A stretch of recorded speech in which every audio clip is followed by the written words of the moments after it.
조선일보에 재밌는 기사가 나와서 이야기하겠습니다. 경제학은 흔히 뭐 수요와 공급 곡선 그리고 이 완전 경쟁에서 합리적인 가격이 형성된다, 이런 솔직히 예수님 부처님 같은 소리를 하는데요. 경제학 그 원론이나 거시경제학 이론, 미시경제학 이론에서 나오는 그런 어떤 그 법칙이 실제 경제 생활에서 그대로 적용되는 예는 저는 보지를 못했습니다. 그렇다면 경제학은 제일 쉬운 이 부분이고 누구나 돈을 벌겠지요.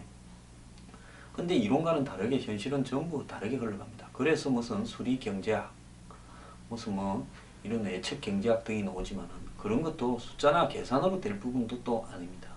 그래서 이제 나온 것이 행동경제학인데요. 인간이 뭐 이 비합리적인 한마디로 존재다. 경제학은 모든 인간들이 다 합리적으로 판단해서 결정을 한다, 이렇게 보는데 인간이 그렇게 합리적이지가 않습니다. 그래서 인간이 어떤 선택을 하거나 결정을 할 때는 비합리적인 결정을 할 수밖에 없고, 이렇게 또 하도록 세상에 여러 가지 어떤 요소들이 꼬드기고 또 속입니다. 그래서 이 사람이 어떤 이 결정을 할 때 실제로 그것은 사람의 심리, 또 경험, 또 속임수, 이런 부분에 의해서 움직여지기가 쉽다. 그래서 경제학의 원칙보다는 경제학의 원칙과 벗어난 결정을 하기가 쉽다. 이것이 이제 행동 경제학인데요. 여기에 이제 대가가 조지 에클러프라는 이 교수인데요. 미국 버클리 대학에 이제 교수를 하다가 조지타운대에 있습니다. 근데 이 사람의 부인이요, 제닛 앨런이라고 지금 미 연방준비위원회 연준에 거기에 지금 의장을 하고 있는 분이죠. 앨런 FRB 의장, 그 남편입니다. 그래서 이 사람이 지금 보면 계산대 옆에 사탕이나 금융상품까지 시장은 온통 속임수로 가득하다. 그래서 시장은 소비자를 속이는 낚시질이 판치기 때문에 정신 차려야 속지 않는다라는 이야기를 한 내용이 있습니다. 자, 소비자의 실제 행동 패턴과 시장의 허실을 분석하는 그런 전문가인데, 이런 행동 경제학자들의 책들은 매우 재미있어서 읽어볼만 합니다. 자, 이분이요, 승용차를 구입할 때 비싼 할부 이자를 아끼기 위해 신용카드로 할부 결제하는 대신에 일시불로 현금으로 냈습니다. 많은 사람들이 그렇게 하죠. 차 같은 몇 천만 원짜리를 살 때 할부로 하게 되면 거기에 이자가 만만치 않을 거다.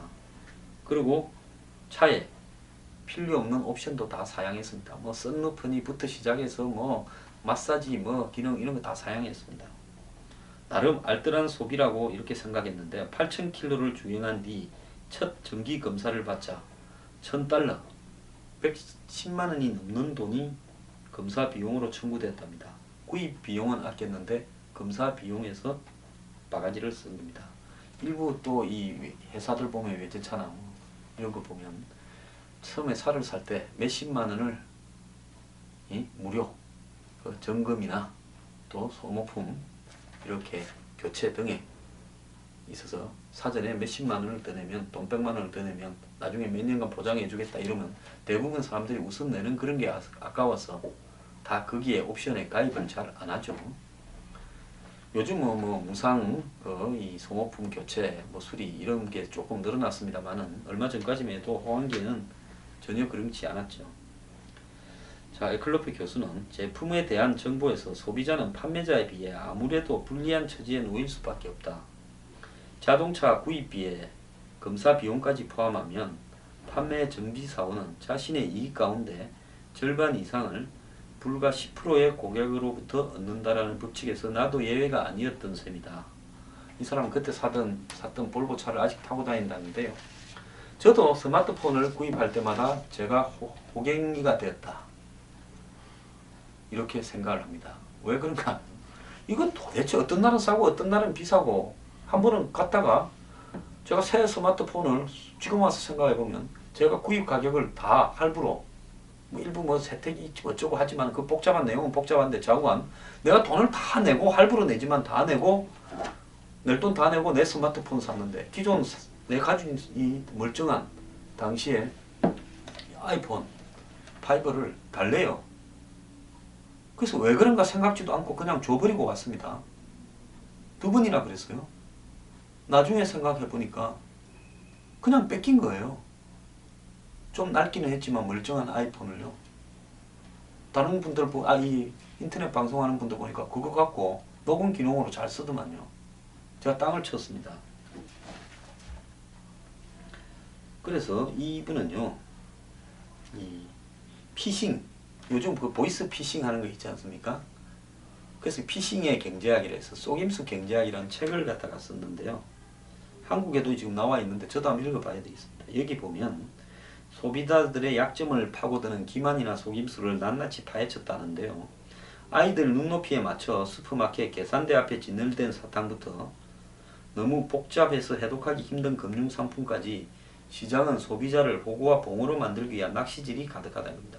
참고로 이 마트 같은 데 가서 돈 계산할 때 옆에 있으면요, 목이 마르면 거기서 뭐 하나 사기도 하는데 거기서 사는 거하고 저기 어디 안쪽에 가서 이렇게 이 뭉티기로 사는 거하고는 가격차가 엄청나게 차이가 나 있겠죠.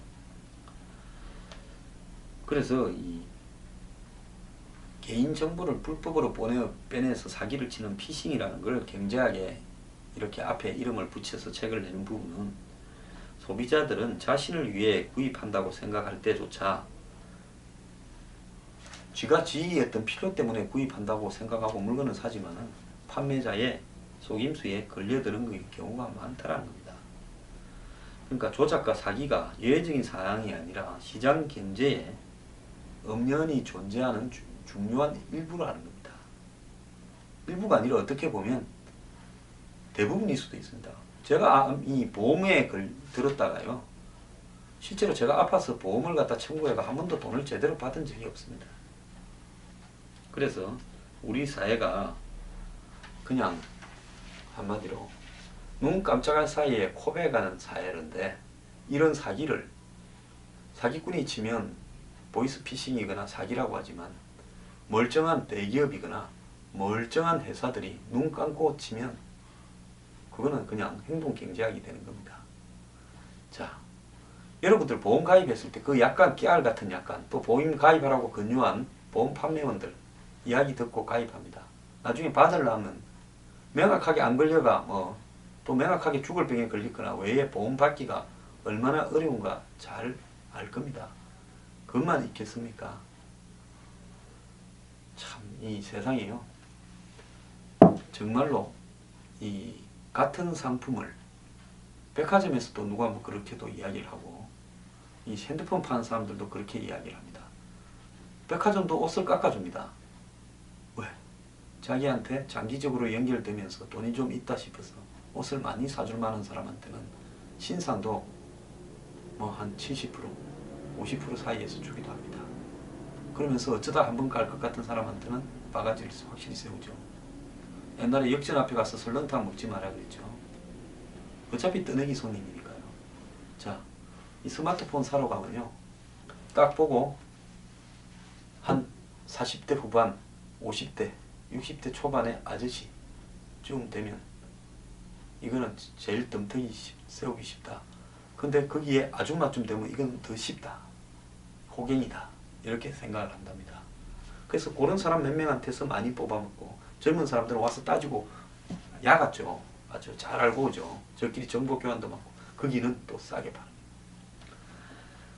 그래서 우리가 일상생활에서 이런 일들이 얼마나 많은가. 백화점에 가서요, 지난번에 블랙 프라이데이 이런 때 보면 전시품 팝니다 하면 진짜 거기 세워놓은 전시품 파는 게 아니고요, 살듯하면요 전시품이 아닌 신상이 현금으로 내면 반값에 드립니다. 이런 식으로 합니다. 그게 뭐냐? 그거는요, 장부에 없이 그 아주 새로 놓은 텔레비나 비싼 냉장고 같은 경우에 이렇게 하면 그만큼 비자금이 형성되지 않습니까?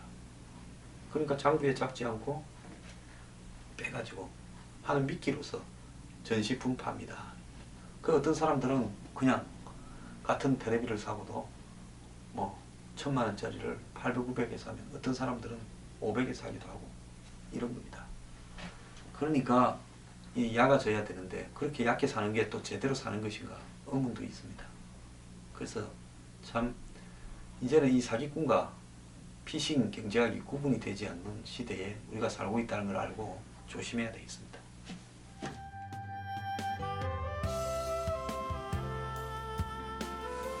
여러분의 힘들이 뉴스 브리핑에 모여진다면 뉴스 브리핑은 그 내용이나 그 시설이나 그 방향에 있어서 영구적으로 여러분과 함께 할 수 있는 훌륭한 방송국이 되어갈 수 있을 겁니다.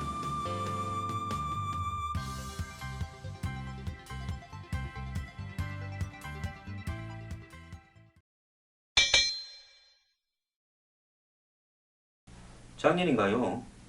이 물량 밀어내기로 그 우유 판매 대리점 하시는 분들한테 온갖 형태로 물량을 의무적으로 받게 하고, 또 일부는 또 무슨 돈을 서로 계산해야 되는 돈을 이 우유로 줘버리고 직원들한테 이런 부분들이 있다 해서 시끄러웠던 적이 있습니다.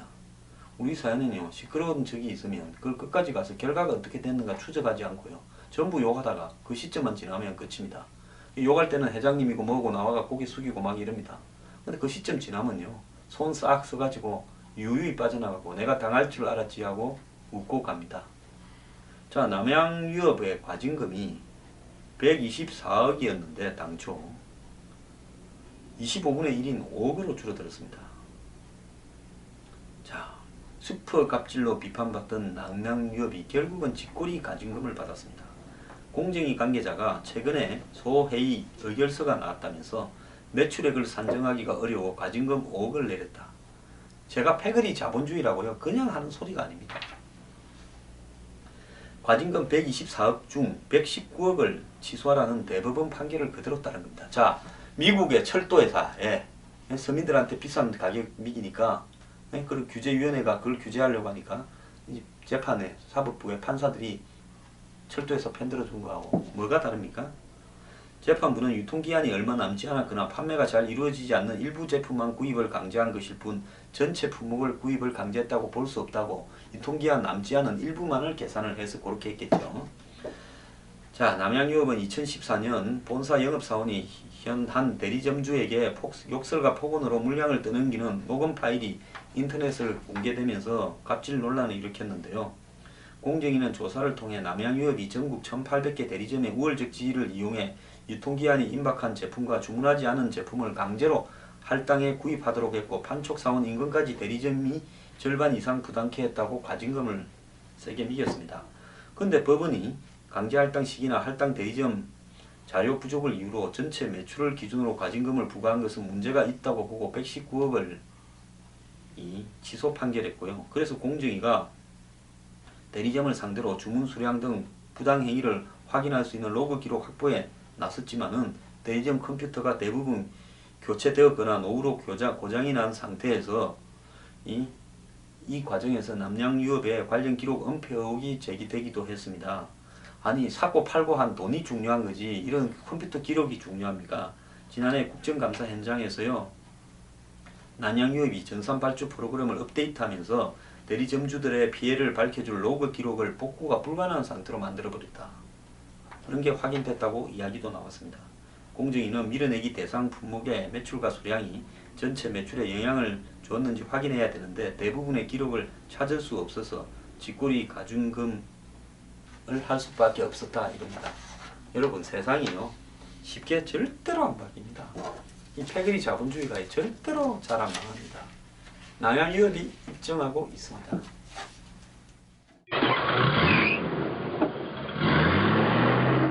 경기도에 있는 그 국내 최도의 그 버스 회사 있죠. 거기서 그 뭐 하도 문어발식으로 많아가 그 계열사 한 군데 기사가 회사로부터 사직서를 내라고 요구를 받았는데요.